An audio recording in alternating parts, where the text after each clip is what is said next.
Audio Jungle.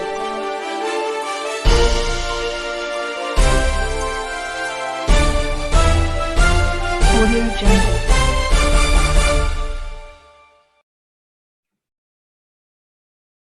नमस्कार, welcome to common Indian voice. आप लोगों से मैंने इसके पहले विनीत नायक जी से पहचान कराया था एंड आप लोगों का रिस्पांस बहुत अच्छा मिला था। अच्छा लगा था आप लोगों को कि पॉलिटिक्स छोड़ के भी कुछ और भी बात करती हूँ। आज आप लोगों के सामने मैं विवेक कोलते जी नासिक से उनसे इंट्रोड्यूस करा रही हूँ। नमस्कार विवेक जी, वेलकम। नमस्कार। नमस्कार। विवेक जी जो है डेली स्टॉक मार्केट एनालिसिस करते हैं और उनको इन्वेस्टमेंट, लॉन्ग टर्म इन्वेस्टमेंट, लक्ष्य एसेट सर्विसेज एंड मैं चाहूंगी विवेक जी आप थोड़ा सा अपने काम के बारे में बताइए, फिर आपसे मैं कुछ सवाल पूछूंगी क्योंकि as far as market is concern मुझे कोई नॉलेज नहीं है। सो विवेक जी आप बताइए अपना क्या करते हैं। सबको पहले मेरा नमस्कार और जय श्री राम। और ईशा जी ने मुझे ये अवसर दिया चैनल पे बोलने के लिए, इसके बारे में उनका बहुत बहुत धन्यवाद। तो मैं विवेक कोलते नासिक से हूँ। स्टॉक मार्केट में नियरली 10 साल हुआ है और मेरे खुद के चैनल से एनालिसिस करता हूँ। और थोड़ा सा जो लोग स्टॉक मार्केट में आप बोलेंगे 15-20 साल से काम कर रहे हैं, उनका सोचने का तरीका और मेरा थोड़ा सा अलग है क्योंकि मैं इंजीनियर हूँ, इलेक्ट्रॉनिक्स इंजीनियर हूँ बेसिकली, और फुल टाइम अभी यही काम कर रहा हूँ। नियरली 10 साल हो चुके हैं। तो सोचने का, काम करने का तरीका अलग है। और स्टॉक मार्केट में जो बेसिक्स एजुकेशन है वो तो सब कुछ लेना ही पड़ता है, लेकिन स्टॉक मार्केट का मूवमेंट और कैसे हो सकता है अगर थोड़ा सा अलग एंगल से सोचेंगे तो आपका बेनिफिट और आपका जो सक्सेस रेशियो है वो अच्छा हो सकता है। विवेक जी मुझे एक चीज बोलना है, जैसे मुझे अगर किसी ने बोला कि स्टॉक मार्केट में आप इन्वेस्ट करो तो पहला मेरा रिएक्शन होता है कि नहीं, रिस्की है, और दूसरा होता है मुझे पता नहीं कहाँ पे इन्वेस्ट करना चाहिए, कहाँ पे नहीं करना चाहिए, और मतलब बेसिक्स क्या है, अगर आप वो बता सकते हैं तो। देखिए, स्टॉक मार्केट में जो मुझे एक्चुअली मेरा एजुकेशन तो कुछ स्टॉक मार्केट में ऐसा हुआ नहीं है। एकेडमिक में मैं इंजीनियर से कंपनी में काम कर चुका हूँ। वहां पे भी मैं ऐसे ऐसे बड़े मीन्स डायरेक्टर लेवल लोगों से साथ काम किया है। तो फाइनेंशियल क्या रहते हैं, कंपनी की कॉस्टिंग क्या रहती है, कंपनी कैसी सोचती है कंपनी बढ़ने के लिए, खुद के लिए, इसके बारे में मैंने मेरा खुद का उसी एंगल से अनुभव है, मीन्स एक्सपीरियंस है। स्टॉक मार्केट में तो बाद में मैं आया, सर्विस छोड़ने के बाद मीन्स सर्विस करता था, तभी भी काम इन्वेस्टमेंट करता था, लेकिन एनालिसिस के बाद में किया। मीन्स ड्यूरिंग कंपनी का काम चलते चलते मैं भी ये भी एनालिसिस करता हूँ, क्योंकि मेरा ऐसा एक्सपीरियंस है कि जब मैं कुछ काम करता था, मैं डायरेक्टली रिपोर्टिंग टू डायरेक्टर जो कंपनी के इंटरनल रहते थे, तो कुछ ना कुछ मैं उसके बारे में सोचता था और एनालिसिस करता था। तो अगर आप बिगिनर से, उसके बारे में मैं अभी बोलूंगा, क्योंकि हर एक आदमी को कौन सा भी आपका प्रोफेशन रहे, आप कौन सा भी, लेकिन स्टॉक मार्केट का नॉलेज आपको चाहिए, क्योंकि पैसा कमाने का आपको सबको पता है। कोई डॉक्टर बनता है, कोई इंजीनियर बनता है, कोई आईएएस ऑफिसर, यूपीएससी एनपीएससी पास होके कोई बड़े बड़े बिजनेसमैन भी बनते हैं। मीन्स कोई कोई अलग अलग टाइप के बिजनेस करते हैं। ये बात है आपको पैसा कमाने का तरीका, लेकिन पैसा बनाने का और पैसा मेंटेन कैसे करने का है, ये आपको स्टॉक मार्केट में आके या स्टॉक मार्केट का स्टडी करेंगे तो ही पता चलता है। और हर एक सिटीजन को, कोई भी ऐसा नहीं है कि कोई ग्रेजुएट है उसको ये, आप 10वीं पास भी हुए आपको करना ही चाहिए और करना ही पड़ेगा, क्योंकि हमारे जो पीएम है, पीएम तो यही चाहते हैं हर एक आदमी ने स्टॉक मार्केट के बारे में स्टडी करना चाहिए, अभ्यास करना चाहिए। तो स्टार्टिंग कैसे करेंगे? स्टार्टिंग में तो कुछ नहीं है, आपके आजू बाजू में जो कुछ हो रहा है वही तो स्टॉक मार्केट है। आप जो चीज लेते हैं उसमें भी पैसा बनता है, आप कुछ भी कंज्यूम करते हैं उसमें भी पैसा बनता है। अगर यही आजू बाजू में आप जो भी आपके आजू बाजू में कौन सी भी चीज, ऐसा स्पेसिफिक कुछ नहीं है, अगर उसके बारे में सोचेंगे तो आप स्टॉक मार्केट में इन्वेस्टमेंट करके पैसा बना सकते हैं। बहुत कुछ बात बता सकता हूँ, लेकिन इतना ही थोड़ा सा बिगिनर्स के लिए, शुरुआती के लिए। स्टॉक मार्केट की स्टडी के लिए क्या कोई अलग मतलब जैसे अब कोर्स वगैरह रहता है वैसा कुछ है कि टोटली अपने ऑब्जर्वेशन पे ही रहता है?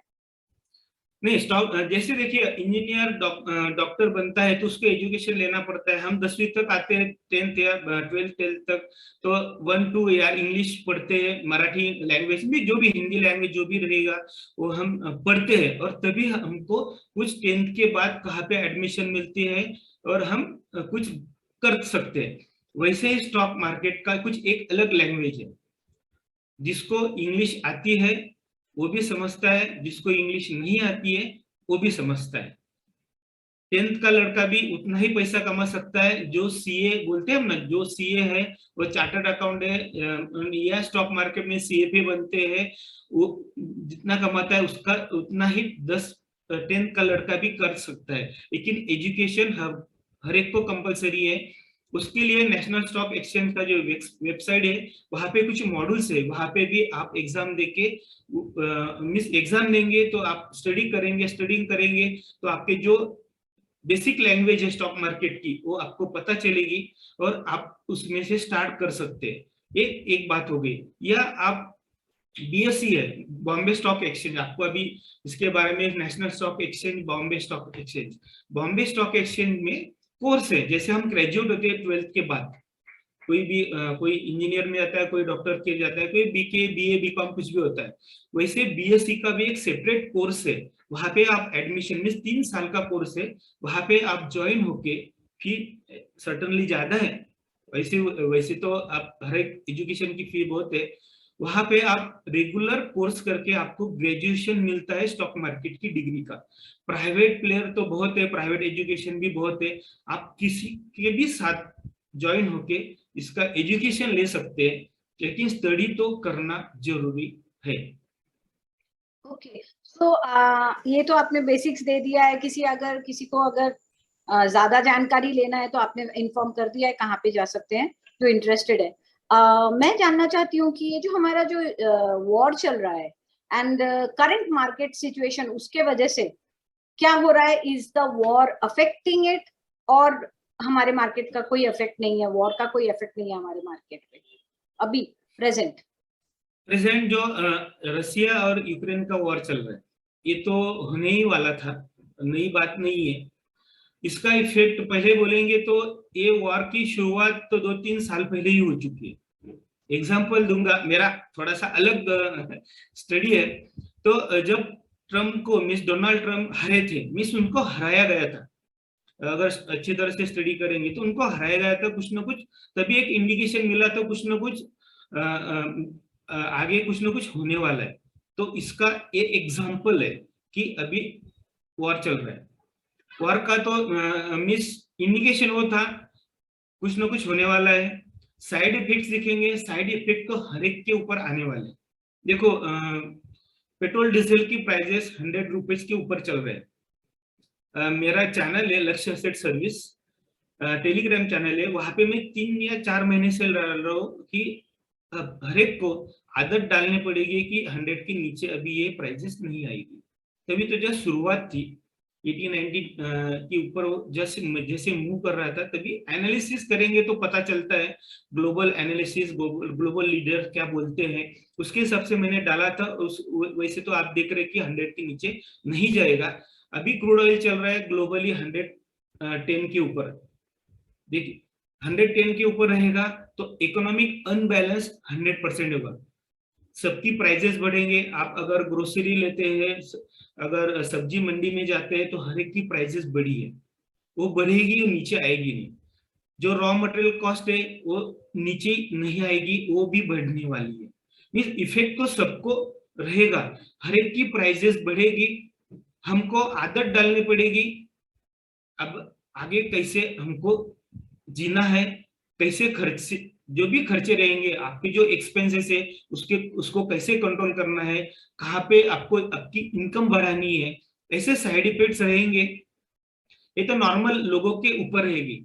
गवर्नमेंट के हिसाब से देखेंगे, इंडियन गवर्नमेंट के हिसाब से गवर्नमेंट ने अभी तक जो हमारे इंटरेस्ट रेट है बहुत कम कर चुके हैं। सब लोग बोल रहे कि इन्फ्लेशन बढ़ रहा है, मीन्स वार के इफेक्ट है, इन्फ्लेशन बढ़ेगा। इन्फ्लेशन अभी नाम मीन्स कम होने का नाम निशान अभी भी नहीं है। इंटरेस्ट रेट सबको बोलते हैं कि इन्फ्लेशन कम होने के लिए, मीन्स महंगाई कम होने के लिए इंटरेस्ट रेट बढ़ाना चाहिए, लेकिन गवर्नमेंट इंटरेस्ट रेट बढ़ाएंगे नहीं। मीन्स अमेरिका में अभी चालू किया उन्होंने 0.25% बेसिस बढ़ाया, बराबर है, लेकिन वो बढ़ाने वाले हैं उनकी इकोनॉमी बचाने के लिए। लेकिन हमारे इंडिया में इंटरेस्ट रेट बढ़ाएंगे तो उसका उल्टा इफेक्ट होगा। इसलिए government of India means RBI interest rate बढ़ाने वाले नहीं है। इन्फ्लेशन बढ़ेगा, लोगों को अभी उनको बेनिफिट देना पड़ेगा कि जो नॉर्मल कॉस्ट है जो कंज्यूम करते हैं उसका कैसे कम करने का। अभी दूसरी भाषा में बोलेंगे तो आरबीआई की अभी खरी टेस्टिंग चल रही है, टेस्टिंग लगेगी, मीन्स उनकी एग्जाम ही आप बोलेंगे तो कि अभी ये कैसे कंट्रोल करना है। ये रहेगा इंडियन इकोनॉमी के हिसाब से, मीन्स कॉस्ट सबकी बढ़ने वाली है, कैसे कंट्रोल करना है, मीन्स मनी मैनेजमेंट कैसे करना है, ये हर एक के ऊपर बड़ा क्वेश्चन आने वाला है। नॉर्मल आदमी के ऊपर, कंपनी उसके ऊपर। अगर कंपनी के हिसाब से देखेंगे तो जो मार्जिन है उनके रेवेन्यू वो कम होने वाले, लोगों की किसी की सैलरी बढ़ेगी, किसी की सैलरी कम होगी। इंटरनेशनल लेवल पे बोलेंगे तो हर एक देश को अपनी अपनी इकोनॉमी बचाने के लिए कुछ ना कुछ करना पड़ेगा। अभी रशिया और यूक्रेन का हुआ, सबको मिस, अभी रशिया के बाजू में बोलता हूं मैं, रशिया का, यूक्रेन तो one of the part of the Russia. Ukraine में बहुत सी चीजें हैं, कमोडिटीज है, वो उसके ऊपर अपना कब्जा, उसका रेशियो बढ़ाने के लिए रशिया ये काम कर रहा था। दूसरे हिसाब से अमेरिका यूरोपियन यूनियन और यूक्रेन, इनको जो ऑयल लगता है, गैसेस लगते हैं, और रशिया अमेरिका के पास बहुत भंडारे उन्होंने लास्ट 3-4 साल में उन्होंने ओपन किए, मिसेल गैस वगैरह आपने सुना होगा, पढ़ा होगा। अभी उसको बिजनेस चाहिए, तो यूरोपियन यूनियन और रशिया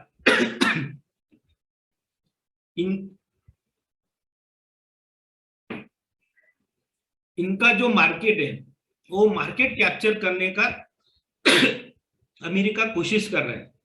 इसलिए अमेरिका, अभी जो बाइडेन अभी पोलैंड में है, अभी भी वो नहीं बोल रहे कि वार रुकना चाहिए, क्योंकि हम ऐसा कुछ करेंगे कि तो वार रुकेगा।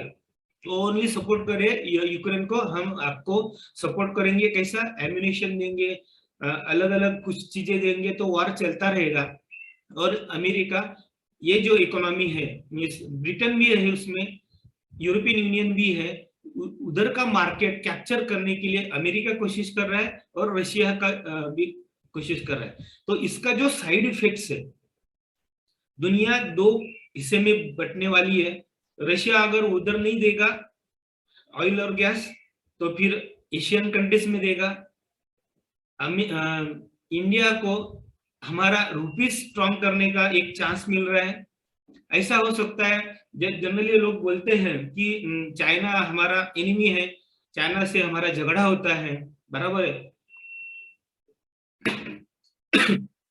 ऐसा हो सकता है कि चाइना और इंडिया का अच्छे रिलेशन बन जाए और दोनों इकोनॉमी अच्छी तरह से ग्रो होगी, उसको सपोर्ट करिएगा रशिया।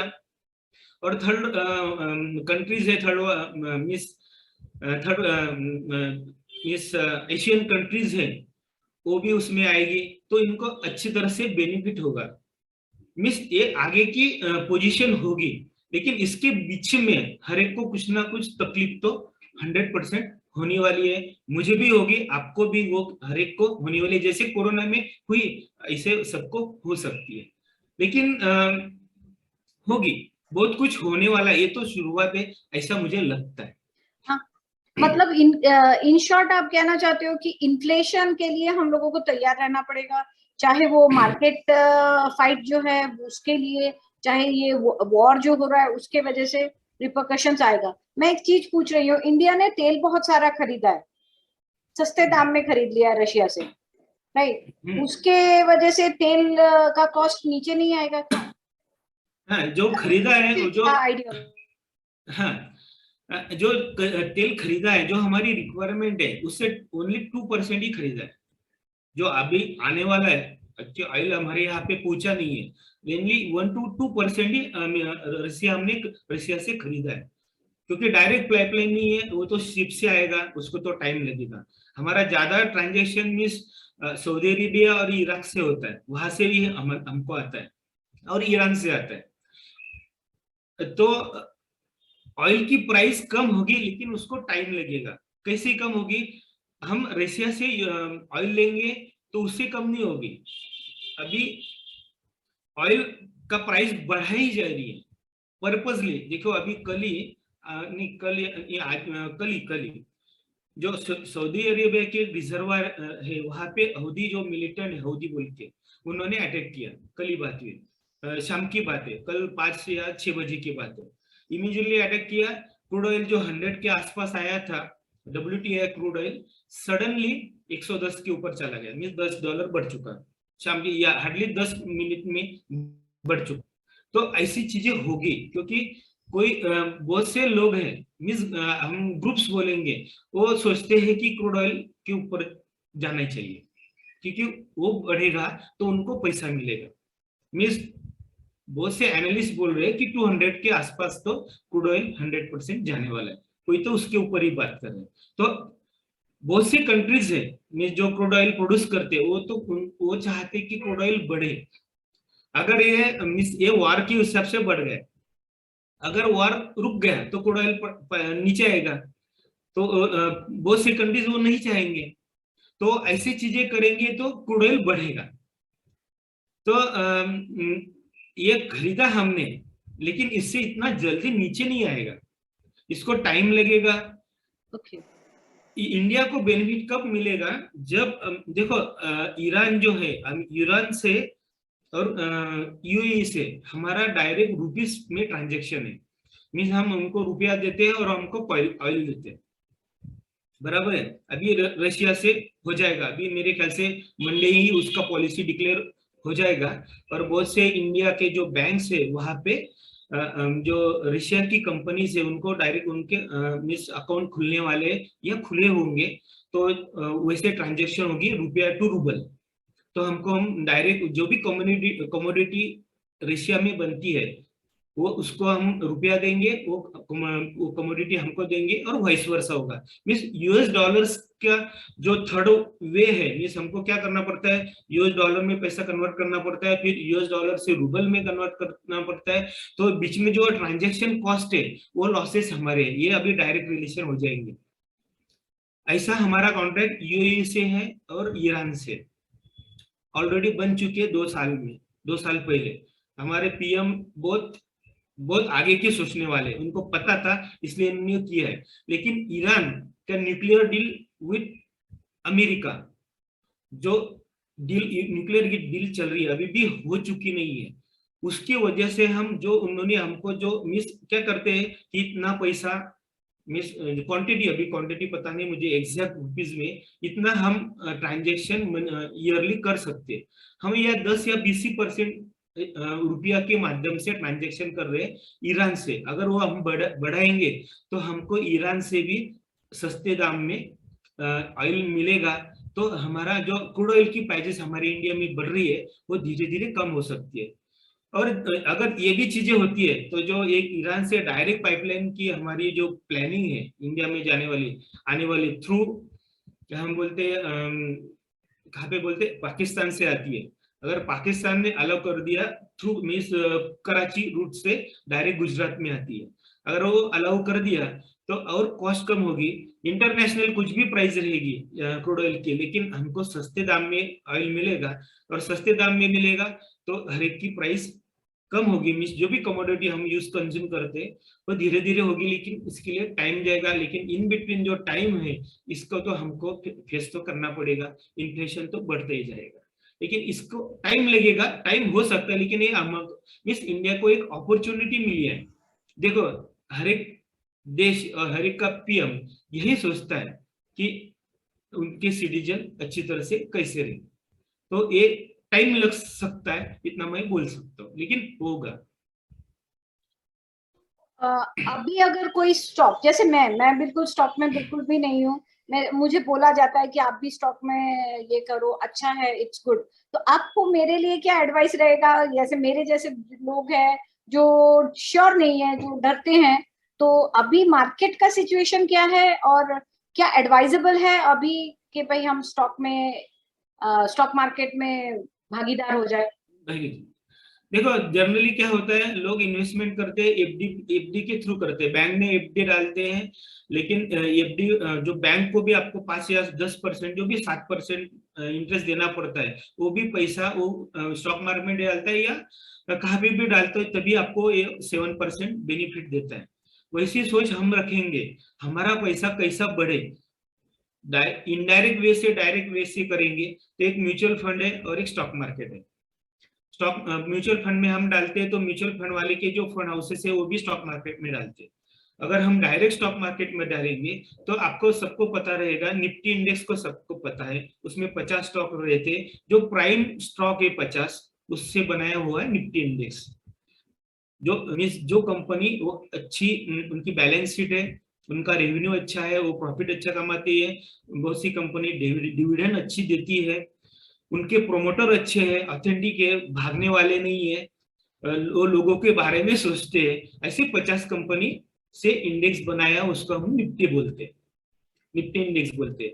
तो जो नया बिगिनर्स है, तो हम उससे भी क्या बोलते हैं, 50 में से पहले 10 कंपनी जिनका प्रॉफिट मीन्स निफ्टी इंडेक्स जो बनाया जाता है, उसमें हर एक का वेटेज है। तो रिलायंस का सबसे ज्यादा है 25%, बाद में एचडीएफसी आता है, बाद में एचडीएफसी बैंक आता है, बाद में आईसीआईसीआई बैंक आता है, इन्फोसिस आता है, विप्रो आता है, एसबीआई बैंक आता है, और कुछ ऑयल कंपनीज है, उनके रेशो कम है, मीन्स परसेंटेज कम है। लेकिन ये जो 5 पहले कंपनीज है, इनमें से हम इन्वेस्टमेंट करेंगे। आप एसआईपी बना सकते हैं, आपने सबने देखा है कि म्यूचुअल फंड में एसआईपी करते हैं, तो आप शेयर मार्केट में भी, स्टॉक में एसआईपी बना सकते हैं। जैसे म्यूचुअल फंड में एसआईपी बनाते हैं, या आपको 10,000 का एसआईपी बनाना है, तो ये ऐसे 10 या 2 या 5 ही कंपनी पकड़ लो, उसका हर एक महीने में एक एक शेयर लेते जाओ, आपका मीन्स शेयर क्वांटिटी बढ़ेगा। कोई अगर डिविडेंड देते हैं तो डिविडेंड से आपको बेनिफिट मिलेगा, उन्होंने कुछ बोनस शेयर दिया तो बोनस शेयर का आपको बेनिफिट मिलेगा, उसकी प्राइस एप्रिसिएशन होती है शेयर की, उसका भी बेनिफिट मिलेगा। देखो मीन्स ट्रेडिंग एक बात अलग है, इन्वेस्टमेंट बात अलग है। अगर ट्रेडिंग बात करते हैं तो एक अलग ही वीडियो बनेगा, यहाँ पे तो इसके बारे में कुछ बोल नहीं सकता है। जो ट्रेडिंग में आज दिन कमाया, that is a trading. Investment ये लॉन्ग टर्म रह सकता है, कोई 3 महीने का, कोई 6 महीने का, कोई 1 साल के लिए, कोई 3 साल के लिए, कोई 5 साल के लिए। 5 साल के ऊपर इन्वेस्टमेंट के बारे में कोई प्लान बनाने का नहीं, कि 5 साल में बहुत कुछ ऊपर नीचे हो जाता है, चीजें बदलती है। तो मैक्सिमम 5 साल का अगर इन्वेस्टमेंट प्लान बनाएंगे, ओनली इन्वेस्टमेंट प्लान, और हर एक महीने में आप रिलायंस पकड़ लो, रिलायंस का एक एक शेयर ले लो, 2000 का शेयर है नियरली, अभी तो 2600 चल रहा है, 2600। हर एक महीने में एक एक शेयर लेते जाओ। कौन से दिन में लेने का है, तो आपका जो बर्थ डेट है उसी दिन मार्केट खुलता है। आपको टाइमिंग चाहिए, आपको अच्छा लगता है कि 12 बजे 1 बजे लगता है मुझे अच्छा टाइम, मेरा दिन में अच्छा जाता है, उसी टाइम में एक शेयर बाय कर लो और चलते रहो। और अभी भी ऐसे सॉफ्टवेयर हुए हर एक ब्रोकर के, आप टाइमिंग भी बोल दे सकते हैं और डेट भी दे सकते हैं, इसी टाइम पे ये शेयर मेरा बाय होना चाहिए। आपके अकाउंट में अगर फंड होता है तो इमीडिएट वो शेयर बाय हो जाता है, ऑटो सेटिंग है। पहले क्या मैन्युअली डालना पड़ता था, अभी सब ऑटोमेटिक सॉफ्टवेयर बन चुके। तो ऐसे आप धीरे धीरे करेंगे तो आपको देखो रिलायंस का मैंने शेयर लिया तो हम रिलायंस की कंपनी के बारे में सोचेंगे, उसकी न्यूज क्या आती है उसके बारे में सोचेंगे, पढ़ेंगे, तो आप धीरे धीरे शेयर मार्केट का एजुकेशन आपका उसी दिन से शुरू हो जाएगा। और गवर्नमेंट ने, सेबी ने इतना अच्छा बनाया है कि आप 5 मिनट में कहाँ पे भी ब्रोकर के यहाँ पे अकाउंट खोल सकते हैं। आधार का तो इतना अच्छा सिस्टम है, जिसका आधार का आधार है उसको उसका फोन नंबर लिंक है, ईमेल लिंक है, विद इन 5 मिनट आपका ऑनलाइन वेरिफिकेशन भी हो जाता है और आपका अकाउंट खुल सकता है। कोई भी नया आदमी अगर मुझे ऐसे उसको लगता है कि अकाउंट खोलने का है तो 5 मिनट में खुल जाएगा, 1 घंटे के बाद वो इन्वेस्टमेंट भी स्टार्ट कर सकता है। इतनी अच्छी सुविधा मिस फैसिलिटी हमारे गवर्नमेंट ने, सेबी ने, आरबीआई ने बनाई है, उसका बेनिफिट हम ले सकते हैं। और इन्वेस्टमेंट स्टार्ट करेंगे तो ही पता चलेगा हमने इन्वेस्टमेंट किया, नहीं तो सब लोग बोलते हैं शेयर मार्केट गलत है। ऐसा नहीं है, जो गलत है वो गलत ही रह चुके हैं। जिन्होंने इन्वेस्टमेंट किया, आज एक एग्जांपल बताता हूँ, एमआरएफ मीन्स जो टायर बनाता है व्हीकल के टायर का, उसका शेयर प्राइस 10 साल की बात ही कर रहा हूँ, नियरली 1000 के नीचे था 20 साल के पहले, अभी 85,000 के ऊपर चल रहा है। तो कितना बेनिफिट उसको, उस आदमी को मिला हुआ, उसने इस इन्वेस्टमेंट किया हुआ। ऐसे शेयर मार्केट की ताकत है। ये सारा लॉन्ग टर्म है। एंड डे टू डे जो इन्वेस्टमेंट, मैंने बहुत लोगों को देखा है डेली खरीदते हैं, डेली बेचते हैं, वो क्या चीज है? डेली इन्वेस्टमेंट के लिए मीन्स डेली ट्रेडिंग के लिए आपको अच्छा एजुकेशन चाहिए। इसके लिए आपको टेक्निकल एनालिसिस आना जरूरी है। जैसे हम देखिए कोई 4 व्हीलर हम सीखते हैं, आपको अगर 4 व्हीलर सीखते हैं तो गियर बदलना, स्टीयरिंग व्हील, क्लच वगैरह आपको सीखना ही पड़ता है, तभी हम 4 व्हीलर या 2 व्हीलर सीख सकते हैं। क्योंकि आप डेली चलाते हैं ना, हर रोज जाना जाना आना। वैसे ही शेयर मार्केट में अगर आपको डेली करना है तो कुछ टेक्निकल एनालिसिस है, में जो प्रीवियस डेटा है उसके हिसाब से forecasting, that is a technical analysis simple language में। अब हम बोलते हैं ना ऐसा हुआ था तभी ऐसा होगा, क्योंकि हिस्ट्री, हम बोलते हैं ना हिस्ट्री में ऐसा हुआ है तो ऐसे आगे हो सकता है, that is a technical analysis. तो आपको थोड़ा सा एजुकेशन करना चाहिए, लेना चाहिए। एजुकेशन लेने के बाद पेपर ट्रेडिंग करना चाहिए, मीन्स फिजिकली ट्रेडिंग नहीं करना है। टेक्निकल एनालिसिस आपने लिया, किया, सीखा, कागज पे देखो, मैंने अभी मेरे हिसाब से ये शेयर को मैंने बाय करना चाहिए, बाय किया, कागज पे लिखे, और यहाँ पे आने के बाद मैंने सेल किया। ऐसा एनालिसिस करेंगे तो आप पेपर से बाद में एक्चुअल में जाएंगे तो आपको बेनिफिट ज्यादा होगा।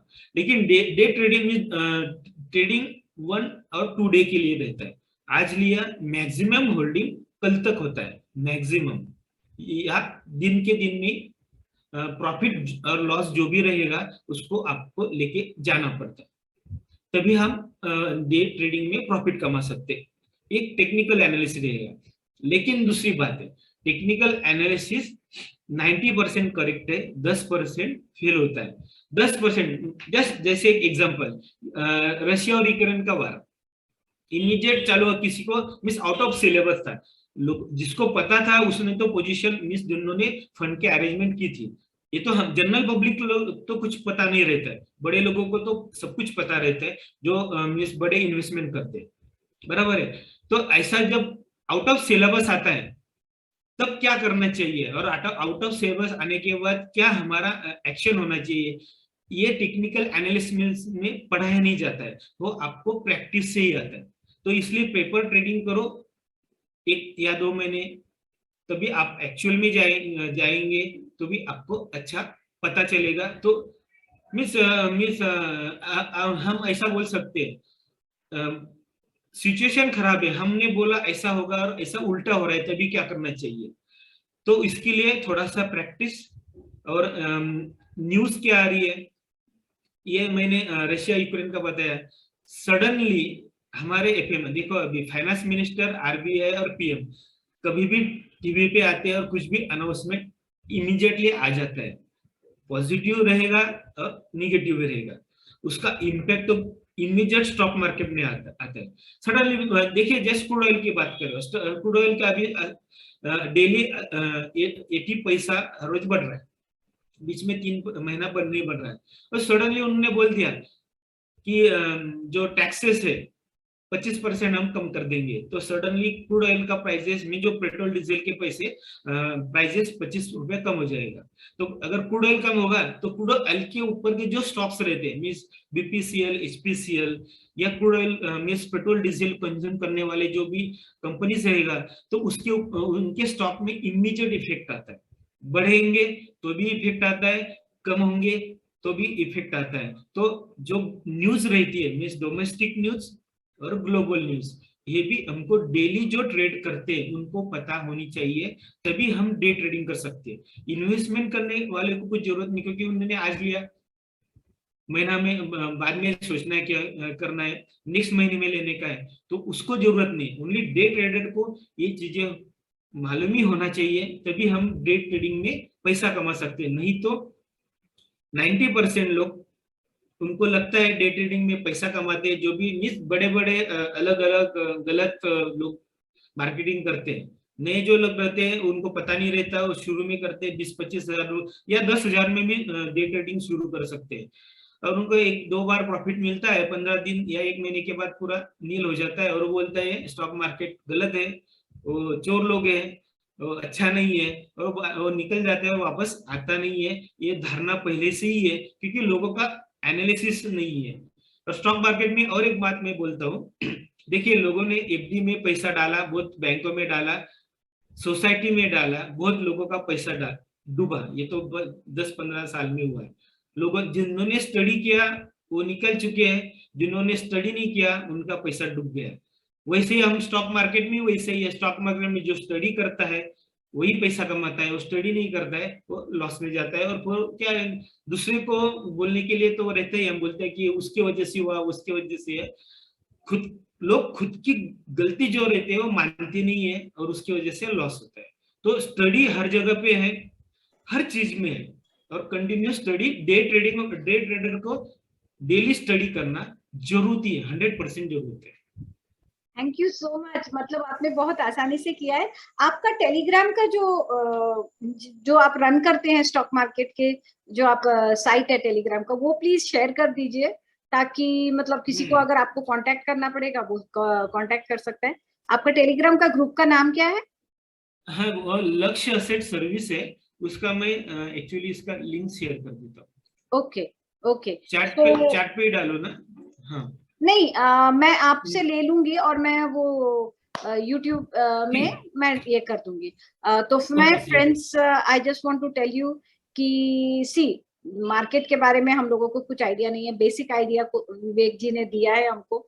और अगर आप लोगों को इंटरेस्ट है और आप उनको कांटेक्ट करना चाहते हैं, तो मैं उनकी डिटेल्स यूट्यूब के मेरे इसके नीचे कमेंट्स में डाल दूंगी, आप लोग वहां से देख लेंगे। And Vivek ji, thank you so much, आपने बहुत सिंपल तरीके से समझाया। मतलब मेरे जैसे लोग जो डरते हैं, अब मुझे भी लग रहा है कि हाँ, शायद ऑब्जर्वेशन एंड पेशेंस ये सब लग के करे तो दिमाग ठंडा रखे। एंड जैसे आपने बोला है, हर चीज पे ध्यान रखना जरूरी है कि क्या हो रहा है क्या नहीं हो रहा है, तो लोग इन्वेस्ट कर सकते हैं। एंड जैसे आपने बोला, प्रैक्टिस भी कर सकते हैं एंड कोर्स भी कर सकते हैं। There are people who will help you out also. तो आई होप आप लोगों को अच्छा लगा होगा। थैंक यू, नमस्कार जी विवेक जी। एंड श्रोताओं को ये कहना है कि अगर आपको अच्छा लगा तो प्लीज लाइक कीजिए, शेयर कीजिए, लाइक का बटन दबा दीजिए, इतना कोई प्रॉब्लम नहीं है। जब आप लोग देखते हैं तो थोड़ा सा लाइक का button and subscription and notification भी कर दीजिए। थैंक यू, धन्यवाद।